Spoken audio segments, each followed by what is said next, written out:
안녕하세요. 금요사건 파일 디바제식합니다.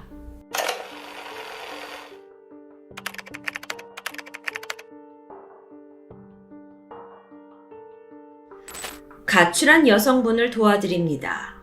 SNS에서 가출이라고 검색하면 이런 내용을 쉽게 찾아볼 수 있습니다.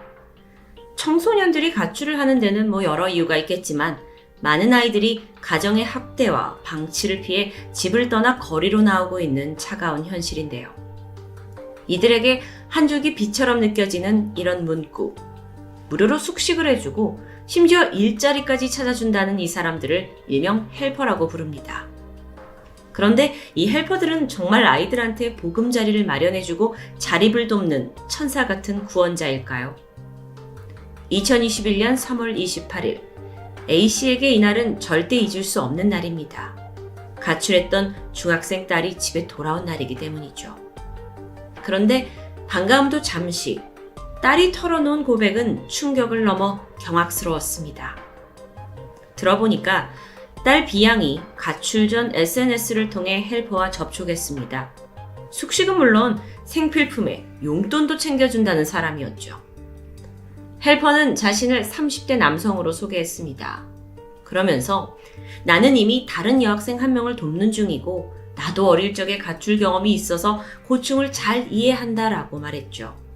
그러면서 내가 가지고 있는 빈 원룸에서 지내라 라는 호의를 베풀면서 몇 달간 B양을 끈질기게 설득합니다. 결국 아이는 헬퍼를 믿고 가출을 감행했고요. 이후에 그와 직접 만나보니까 우려했던 것과는 달리 안심할 수 있었다고 말합니다. 밥도 해주고 맛있는 것도 사주고 무엇보다도 B양의 이야기를 굉장히 잘 들어주는 아주 친절한 사람이었습니다. 게다가 헬퍼는요, 이 B양과 같은 공간에서 지내는 게 아니라 가끔씩 원룸에 방문하는 정도였습니다. B양은 그가 마련해준 이 집에서 경계를 풀고 편안한 생활을 이어갔죠. 하지만 그가 선량한 탈을 벗기까지는 그리 오래 걸리지 않았습니다. 얼마 후 B양은 이 머물고 있던 원룸에 감금됩니다. 그리고 겁탈을 당하게 되죠. 세상 물정 모르는 미성년자 아이에게 결코 지울 수 없는 끔찍한 경험이었습니다. 그제서야 현실을 깨달은 아이가 가까스로 탈출을 했고 가족의 품으로 돌아올 수 있었는데요. 문제는 이후에도 헬퍼가 계속 연락을 하면서 협박을 멈추지 않았다는 겁니다. 결국 가족의 신고로 그가 체포되고 나서야 악마의 손길에서 벗어날 수 있게 됩니다. 해당 헬퍼는 청소년 성보호법, 실종아동 보호법 위반으로 경찰에 입건됐습니다. 게다가 알고 보니 30대가 아닌 40대 남성이에요. 그의 범죄 수법은 꽤 치밀했는데 처음부터 여성들을 성폭행할 목적으로 원룸을 준비해뒀고요.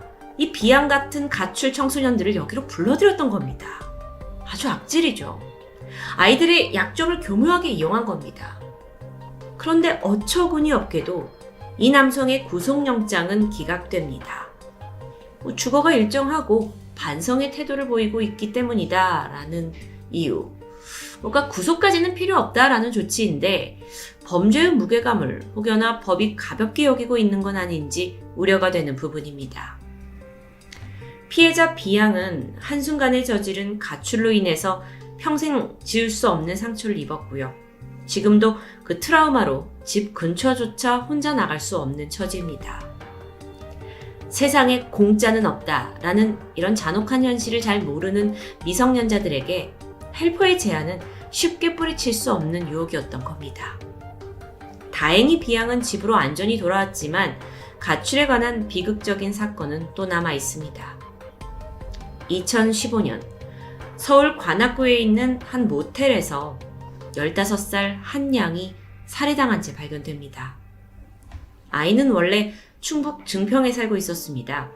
그러던 지난 2014년 11월 가족에게 며칠 바람 좀 쐬고 오겠다라는 쪽지를 남기고 돌연 서울행을 택했죠.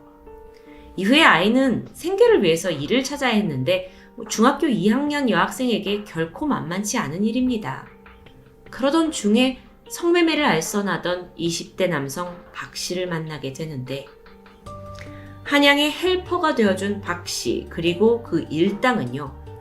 채팅을 이용해서 조건 만남을 알선하면서 불법으로 돈을 벌던 사람들입니다. 그리고 이들의 덫에 걸린 한 양은 성매매에 이용되기 시작합니다. 한 번의 만남으로 받을 수 있던 돈은 평균 10만 원이었다고 해요. 15살 소녀가 결코 발을 들이지 말았어야 할 길이었죠. 그러던 2015년 3월 26일, 박 씨 일당은 평소처럼 조건 만남을 알선하고 있던 중 30대 후반의 남성 김 씨와 접촉하게 됐고요. 그날 저녁 7시, 김 씨와 한 양이 봉천동에 있는 한 모텔 앞에서 만나 방으로 들어갑니다. 그런데 2시간 후에 김 씨는 홀로 모텔을 빠져나왔고 한 양의 모습은 보이지 않았어요. 이후 밖에서 기다리고 있던 박 씨 일당이 연락이 잘 되지 않자 모텔 주인의 협조를 얻어서 객실로 들어가게 되는데 거기에는 이미 싸늘한 주검이 된 아이가 침대에 누워 있었죠. 즉각 경찰 조사가 시작되고 마지막까지 함께 있던 김 씨를 유력한 용의자로 지목합니다. 하지만 범행을 강력하게 부인해요. 조건 만남한 건 맞다. 그건 인정을 하지만 내가 방에서 나올 때 한 양은 이미 옷을 다 갈아입었고 핸드폰 쇼핑을 하고 있었다 라고 증언하는 겁니다. 과연 이게 사실일까요? 이후 조사 결과 아이의 손톱에서 김 씨의 DNA가 검출되었고요. 또 그가 홀로 객실을 빠져나오는 모습이 CCTV에 또렷이 증거로 남아있으면서 결국 덜미가 잡혔습니다. 그는 상습범이었습니다. 2014년부터 성매매 여성들을 대상으로 끔찍한 범행을 저질러 온 놈이었는데 자신의 이 성기능이 장애가 있다라는 걸 비관한 것이 원인으로 밝혀졌죠. 결국 그는 징역 40년을 선고받고 현재 복역 중입니다. 그런데 여러분, 이 사건에서 15살 한 양을 죽음으로 몬 것은 김재천만이 아니었죠. 미성년자 포주를 자처한 헬퍼 박 씨 일당은 어떻게 되었을까요? 안타깝게도 그들이 어떤 처벌을 받았는지 알려진 바는 없습니다. 자, 그렇다면 이렇게 가출 청소년들 중에서 여자아이들만 범죄 대상일까요? 현실은 그렇지 않습니다. 불과 몇 달 전인 2022년 1월 9일 서울 강서구 주택가 도로 한가운데서 젊은 남성 한 명이 의식을 잃고 쓰러진 채 발견됩니다. 그는 인근 7층 빌딩 분양사무소 직원이었는데 거기서 떨어진 것으로 보여요. 경찰은 처음에 단순한 낙상사고인 줄 알고 수사를 했죠. 그런데 이 남성의 상태가 심상치 않습니다. 머리가 삭발이 되어 있었고요. 온몸에 구타를 당한 듯 멍이 뒤덮여 있어요. 이후 조사를 통해 드러난 진실은 참혹했습니다. 피해 남성은 2017년 18살의 나이로 가출을 한 이래 거리를 떠돌았습니다. 그러던 2021년 9월에 가출한 사람들에게 숙식을 제공한다는 분양사무소 SNS 광고를 보고 여기에 직원으로 합류하게 돼요. 그는 이곳에서 전단지 배포와 사무실 잡일을 도왔습니다. 하지만 2주 후에 일이 너무 힘들다라는 이유로 머물고 있던 합숙소를 탈출하게 되는데요. 그로부터 3개월 후인 12월, 그는 직원들에게 붙잡혀서 다시 강서구에 위치한 합숙소에 감금됩니다. 그리고 끔찍한 가혹행위가 시작되었어요. 그들은 강아지용 그 이발기구로 그의 머리를 삭발했고요. 영하 6도의 추운 날씨 속에서 알몸으로 베란다에 밀어넣고 찬물을 뒤집어 쓰게 하는 그런 고문을 행합니다. 그가 빌딩에서 뛰어내리기 며칠 전에도 사실 이미 탈출을 시도했다고 해요. 근데 이게 실패한 거죠. 그래서 테이프로 온몸을 결박당한 상황에서 집단 폭행을 당했습니다. 그가 머물고 있던 합숙소에서 의미심장한 메모가 하나 발견되었는데 이렇게 써 있어요. 1월 4일 검거. 그리고 그 남성의 이름과 함께 노예화를 시키겠다는 내용이겠죠. 이걸 딱 봐도 그 합숙소에서 이 남자가 어떤 생활을 했는지 대충 짐작이 가는 대목입니다. 결국 생명의 위협을 느낀 그가 7층에서 스스로 몸을 던져서 탈출을 했던 겁니다. 병원으로 옮겨졌고 다행히 목숨을 건졌지만 몇 번의 수술을 해야 할 만큼 위중한 상태에 빠졌다고 합니다. 경찰은 그 분양사무소 팀장과 직원들을 특수 중강금 치상 혐의로 구속했습니다. 그런데 이 사건에서 주목할 게 팀장으로 알려진 그 박 씨, 아내까지 이 부부가 그동안 가출을 한 사람들을 모집하는 헬퍼로 적극적인 활동을 해왔다는 겁니다. 실제로 팀장의 아내는요, SNS 헬퍼 커뮤니티에서 꾸준한 활동을 했어요. 그리고 과거에 탈출을 시도했던 피해자들이 번번이 다시 잡혀올 수 있던 것도 이 헬퍼 커뮤니티 안에서의 어떤 도움 때문이었죠.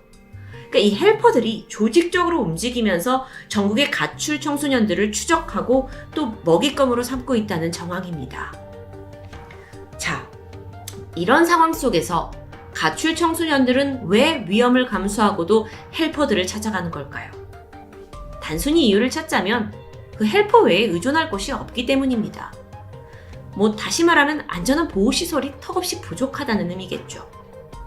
통계에 따르면 연간 12만 명의 가출을 하는 청소년 숫자가 추산되고 있습니다.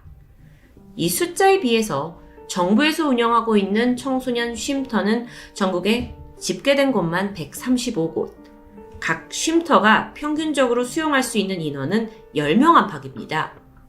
그렇다면 곱해보면 1350명, 이거 외에 나머지 아이들은 갈 곳이 없다는 뜻이 되겠죠. 근데 문제는 가출을 한 아이들의 75% 이상이 가정폭력을 피해서 거리로 도망 나온 아이들이에요. 쉼터에 들어가지 못한 가출 청소년들, 당장 잘 곳이 필요하고 밥을 먹어야 하니 그들이 결국 헬퍼들을 찾아가게 되는 냉혹한 현실입니다. 그리고 그곳에선 또 다른 범죄가 아이들을 기다리고 있죠. 자, 그렇다면 헬퍼들을 우리가 어떤 단속을 해야 되지 않을까? 안타깝게도 이들에 대한 단속은 제대로 이루어지지 않고 있다고 합니다. 그리고 설사 붙잡힌다 하더라도 처벌의 형량이 생각보다 무겁지 않은 현실인데요. 아동복지법에 따르면 가출 청소년들에게 숙식을 제공하는 대가로 성관계를 요구하고 실제 성관계를 맺은 혐의가 인정될 경우에 1년 이상의 징역 또는 2천만 원 이상, 5천만 원 이하의 벌금형에 처해집니다. 가출 아이들을 불법 성매매에 이용할 경우엔 5년 이상의 징역에 처해지죠.